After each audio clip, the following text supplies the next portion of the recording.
Dear Miss Love, ako nga pala si Daisy Ramos, 21 years old, third year college student sa isang universidad dito sa Maynila. Nakaboard po ako, Miss Love, sa isang maliit na apartment na pag-aari ni Kuya Sonny. Isang lalaking mga nasa late 40s na siguro. Mabait, tahimik, at responsable ito.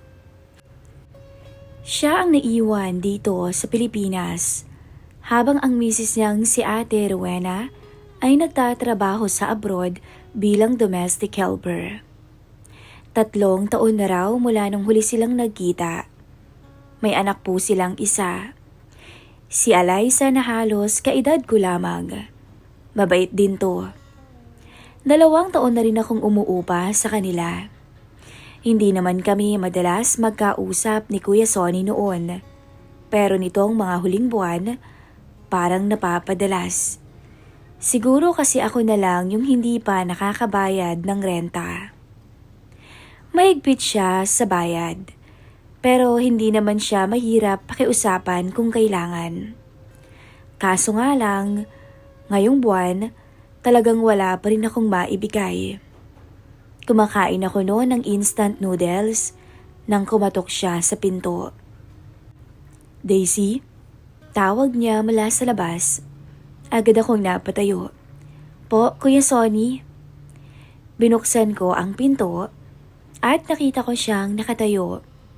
May hawak na maliit na notebook, yung listahan ng mga nagbabayad ng upa. Medyo pawisan siya noon. Galing siguro sa pag-aayos ng kanyang motor. Maganda pa rin ang pangangatawa ni Kuya Sonny. Hindi mo nga aakalaing nasa 40 plus na siya. Pasensya ka na, iha, sabi niya. Kalmado pero seryoso ang tono. Naalala ko lang kasi na due date na ulit ngayong linggo. Wala ka pa rin bang maibibigay? Napayuko ako. Kuya Sonny, pasensya na ho talaga ha. Kasalukuyan pa akong naghahanap ng sideline eh. Siguro ho next week may maibibigay na ako. Huminga siya ng malalim. Halatang pinipigilang uminit ang ulo. Daisy, ilang beses mo na rin kasing sinabi yan eh. Naiintindihan ko naman na estudyante ka. Pero kailangan ko rin magbayad ng kuryente at tubig. Hindi ko rin pwedeng hayaan lang na hindi ka magbayad. Ramdam ko yung hiya. Para akong batang nahuli sa isang kasalanan. Alam ko po, Kuya Sonny, gagawan ko po talaga ng paraan. Mahina akong sabi. Tahimik lamang siya saglit, tsaka na lamang tumango. O sige, bigyan na lamang kita hanggang katapusan ng linggo. Pag di mo pa rin nabayaran, baka kailangan mo nang humanap ng ibang malilipatan. Ayoko naman sanang paalisin ka pero wala naman akong choice, Daisy. Tumango lang ako. Hindi ako makatingin. Opo, salamat po sa pangunawa. Pagkaalis niya, napaupo ako sa may kama. Para akong mababaliw sa kakaisip kung saan ako kukuha ng pera. Nasa probinsya ang mga magulang ko. Kapwa magsasaka. Hirap na rin sila doon. Hindi rin naman ako makautang sa mga classmate ko. Kasi pare-pareho lang naman kami ng sitwasyon. Kinabukasan, nagpa siya akong lumapit ulit kay Kuya Sonny. Gabi na noon. Mag-aalas 9 na. Alam kong gising pa siya dahil bukas pa ang ilaw ng garahe. Nakita ko siyang nag-aayos ng mga upuang plastik. Marahil galing sa paupahan. Kuya Sonny? Mahina akong tawag. Paglingon niya, medyo nagulat pa siya. Oh, Daisy, bakit may problema ba? Lumapit ako. Halos kinakabahan. Kuya Sonny, gusto ko lang sanang humingi ng kahit konti pang palugit. Promise po, may inaasahan talaga akong ipapadala sa akin eh. Kaso, baka next week pa dumating. Pinagmasdan niya ako sandali. Kita ko sa mga mata niya na Napapagod na rin siya. Hindi madali ang ganito, Daisy. Hindi mo alam kung ilang beses na rin akong nagdahilan sa asawa ko sa abroad. Kapag tinatanong niya kung maayos bang upa rito, wala siyang alam na minsan ako nang bumubunot ng sarili kong ipon para lang di maputulan ng kuryente. Alam mo naman din kung anong trabaho niya. Nagpapakahirap siya doon. Kaya gusto ko lang din maging maayos dito. Tahimik lamang ako. Wala akong masabi dahil alam kong totoo lahat ng sinasabi niya. Kuya Sonny, kung gusto niyo ho, baka pwede ko naman po kayong tulungan dito. Sabi ko bigla. Maglinis o maglaba o kahit anong gawaing bahay, kapalit lang ng kaunting bawas sa upa. Napaisip pa siya. Hindi naman sa ayaw ko, iha. Pero ayos lang kasi ako rito. Ako na lahat. Sanay na. Isa pa nandyan si Eliza. Tumango ako. Pero bago ako tuluyang lumakad palayo, narinig ko siyang muling nagsalita. Daisy, sabi niya sa mababang boses. Kailan mo nga ulit inaasahan yung pera? Siguro po next week. Baka sa Tuesday. Sige. Pero sana wag mo na akong paasahin, ha? Hindi na ho, Kuya Sonny. Promise po't gagawin ko ng paraan. Ngumiti siya ng matipid. Sige, magpahinga ka na. Pero habang papasok ako sa kwarto, hindi ko mapigilang mapaisip. Kita ko kasi kung paano siya tumingin kanina. Hindi naman yung tipong nakakabastos, pero kakaiba. Lumipas ang 3 araw at lalo akong nainip. Wala pa rin kasi yung perang inaasahan ko. Nahiya na nga akong lumabas ng kwarto.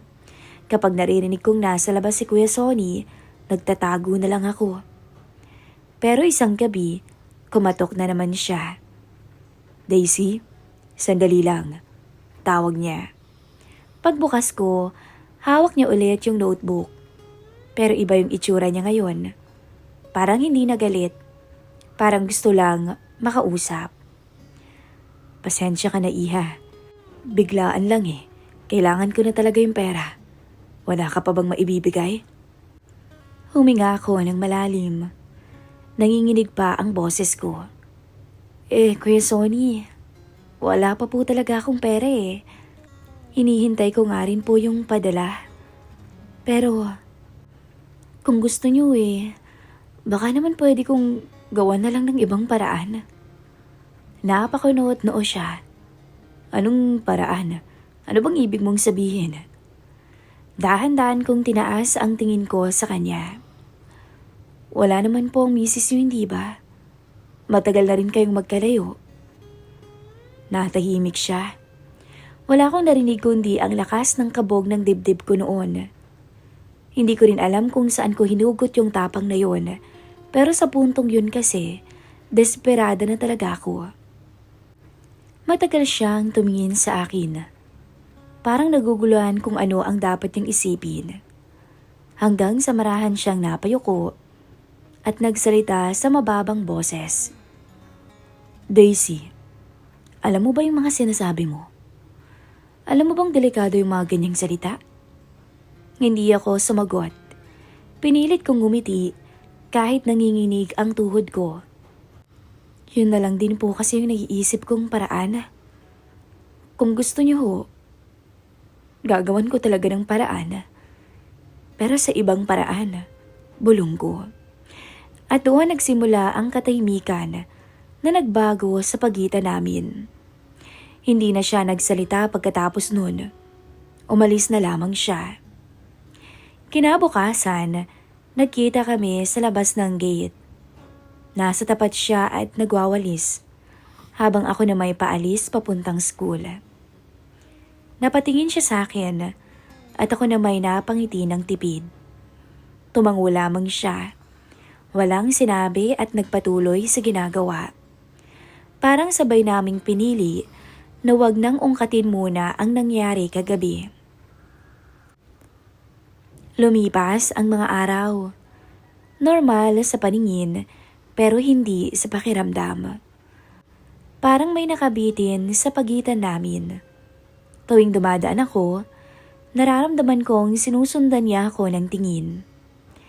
Hindi ko alam kung awa, pag-aalala, o may halong kung ano, pero nanahimik lamang ako.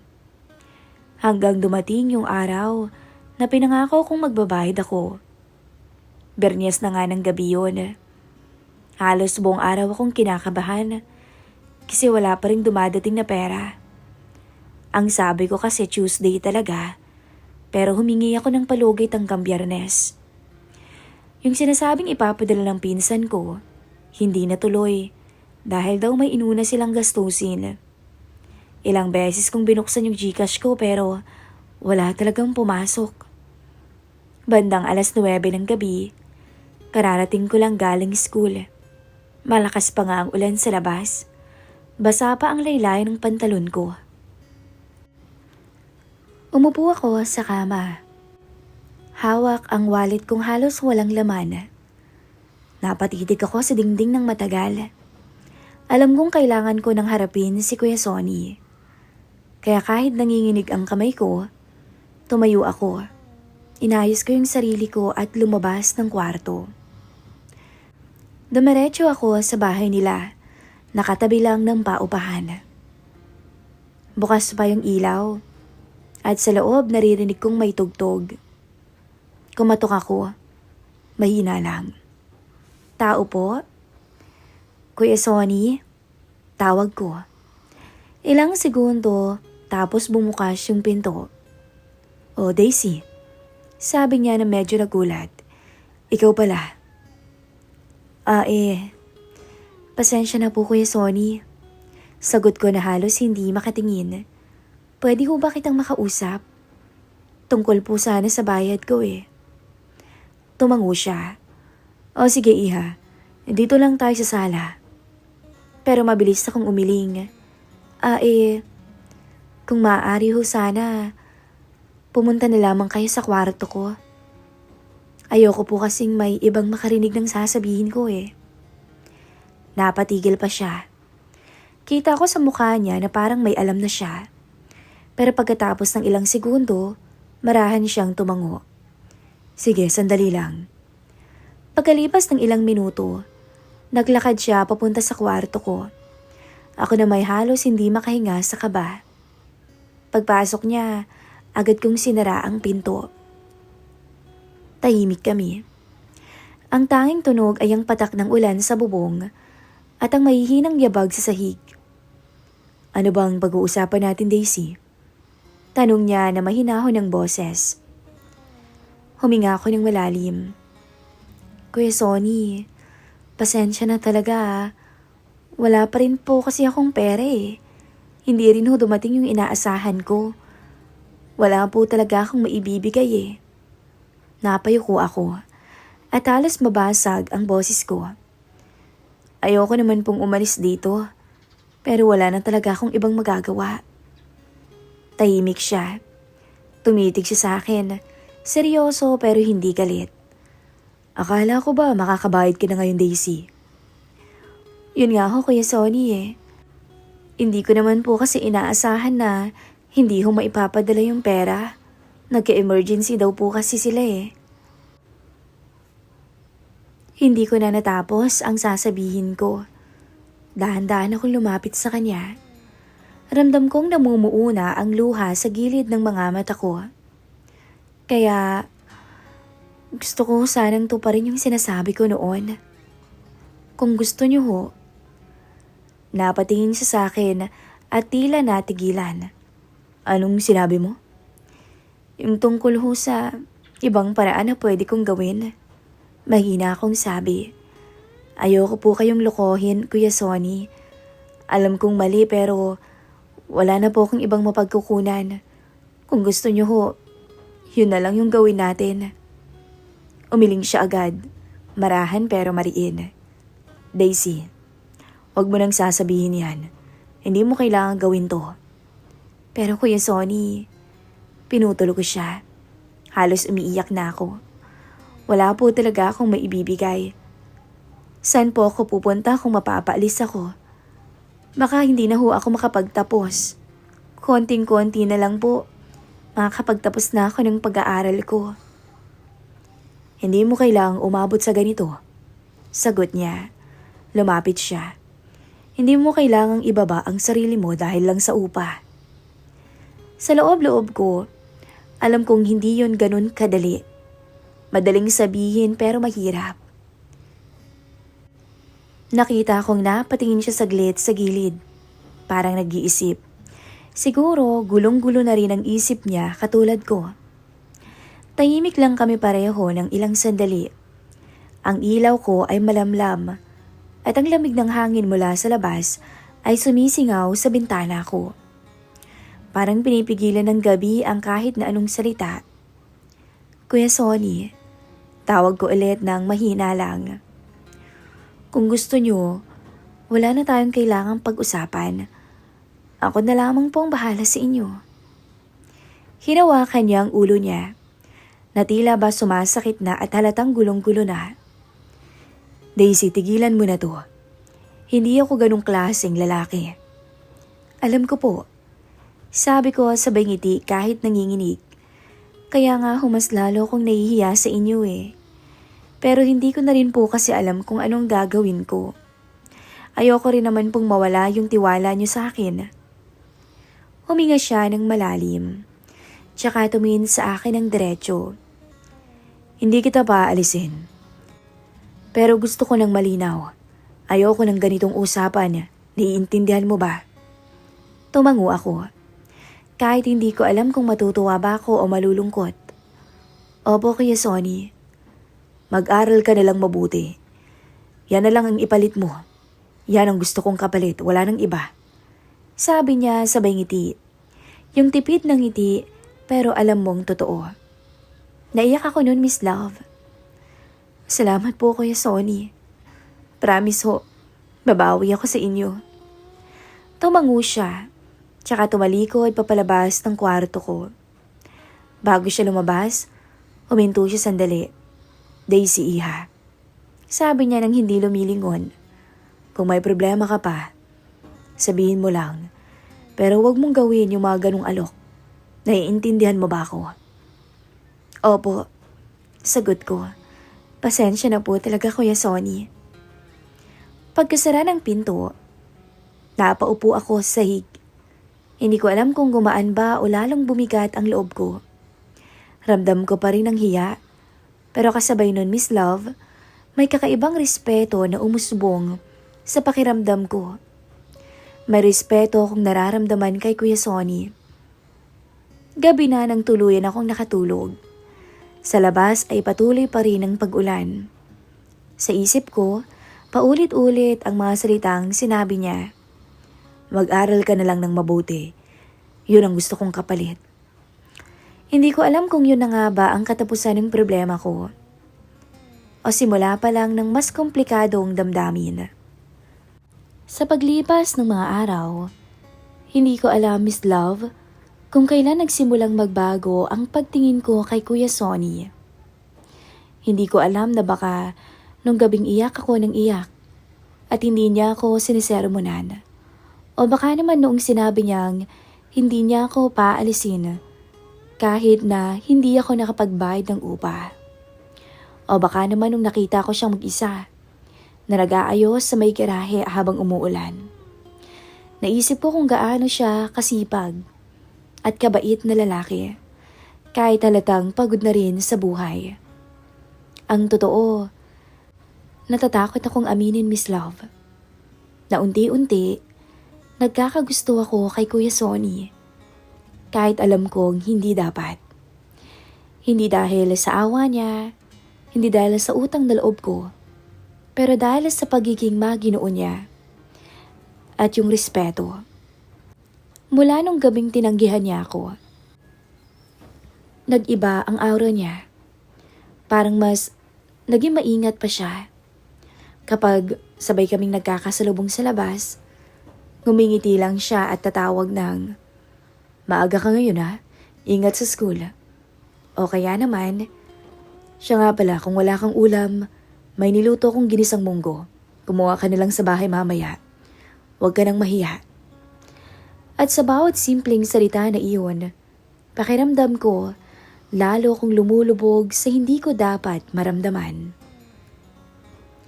Dumating yung midterms at halos gabi-gabi akong nakaupo sa study table ko, nag-aaral. Minsan napapadaan si Kuya Sonny at kakatok. Daisy, may nilutong sinigang si Eliza. Kumuha ka daw doon kung gusto mo.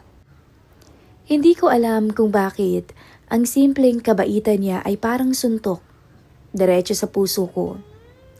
Hindi ako sanay na may nag-aalala para sa akin. Hindi ako sanay na may nagtatanong kung kumain na ba ako.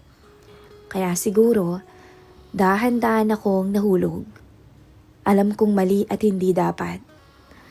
Pamilyado na siyang tao, alam ko yun. Pero siguro, Miss Love, minsan may mga bagay talaga na hindi natin ini-expect na mangyayari. Isang hapon, pag-uwi ko mula sa school, nadatnan ko siyang nag-aayos sa may gilid ng apartment. Pawisan siya noon at nakasando lang. Kuya Sonny, tulungan ko na ho kayo, sabi ko. Umiling siya agad. Nako, hindi na Daisy, magpahinga ka na. Pero tumayo ako sa ilalim. Hinawakan ko yung hagdan para siguraduhin hindi siya matumba. Habang pinapanood ko siyang nagpupukpok ng martilyo, parang sumisikip ang dibdib ko. Hindi naman siya yung perpektong lalaki. Hindi naman siya yung lalaking titilian ng mga babae dahil gwapo. Pero siya naman yung lalaking napakalaki ng respeto. At doon, alam kong umiibig ako sa kanya.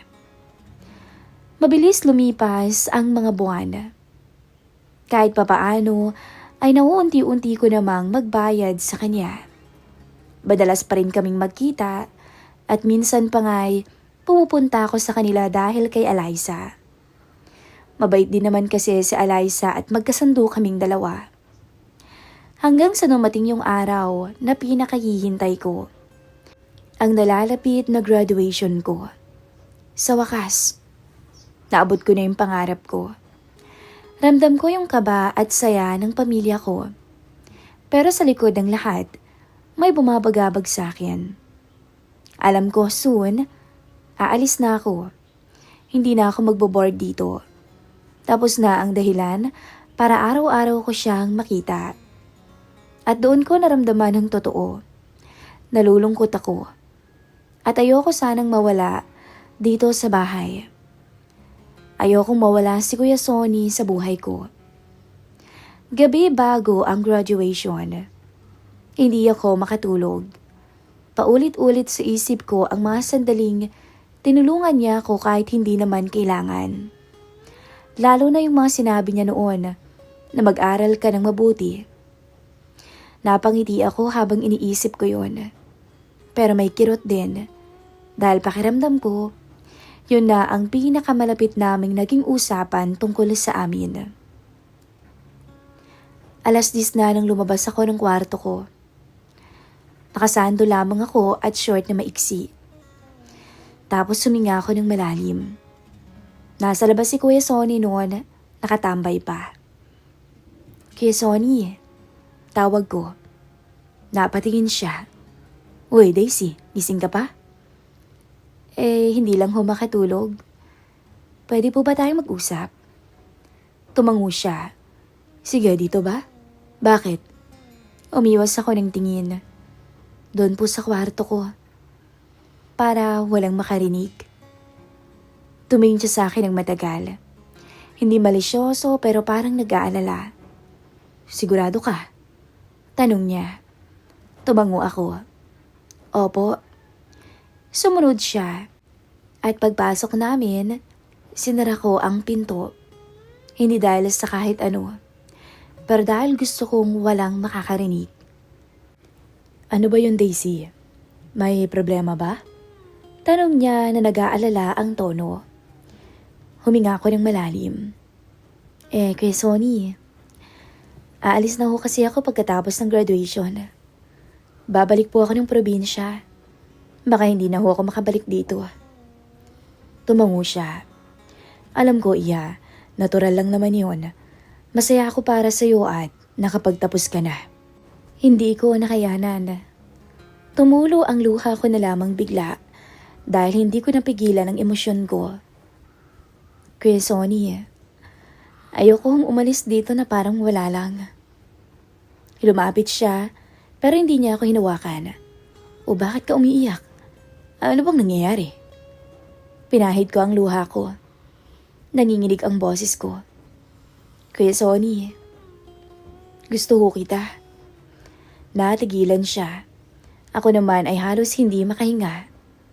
Daisy, narinig ko ang panginginig din ng boses niya. May edad na ako. Matanda na ako. Huwag mong sabihin yan.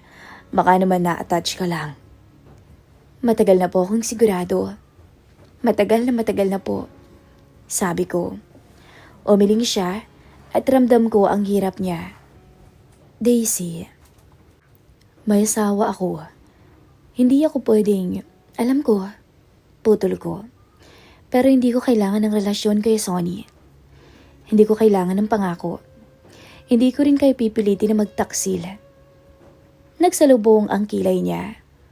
Kung ganun ano bang hinihingi mo? Huminga ako ng malalim. Tinapangan ang puso ko. Isang gabi lang, Kuya Sonny. Isang gabi lang po bago ko umalis. Remembrance mo na sa akin. Regalo mo na sa akin ngayong graduation ko. Gusto ko lang maramdaman na minsan sa buhay ko, naging espesyal ako sa ating dalawa. Nagkatinginan kami.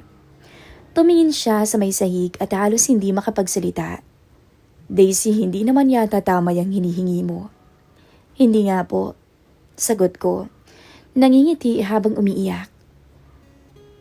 Pero hindi ko po to hinihingi para sirain ang buhay niyo. Hinihiling ko to para sa akin. Gusto ko kayo, Kuya Sonny. At pagkatapos nito, hindi na ako babalik. Hindi ko kayo guguluhin. Hindi ko kayo hihingin. Hindi ko na kayo hahawakan. Wala pong kapalit. Hinawakan niya ang sentido niya. Halatang naglalaban ang puso at isip. Daisy, hindi kita sasamantalahin kahit kailan. Lumapit na ako. Isang hakbang ang layo mula sa kanya. Pero hindi ko pa siya hinawakan. Kaya nga ikaw yung minahal ko eh. Natahimik siya.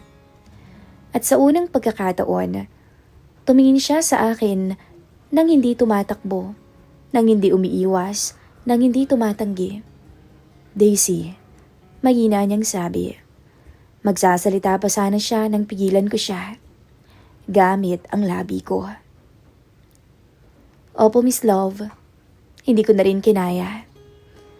Hinalikan ko ang labi niya. Mainit at matagal.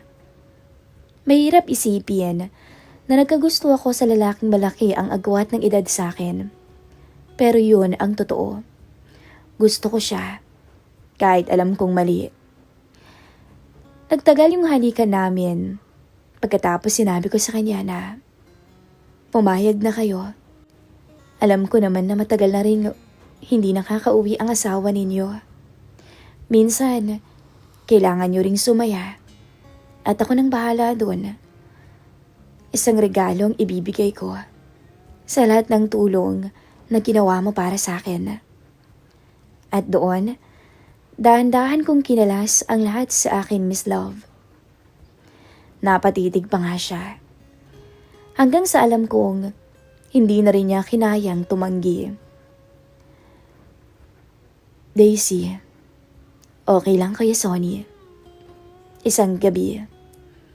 At doon nangyari, Miss Love, ang isang gabing hindi ko makakalimutan. Isang gabing tumatak sa isip ko.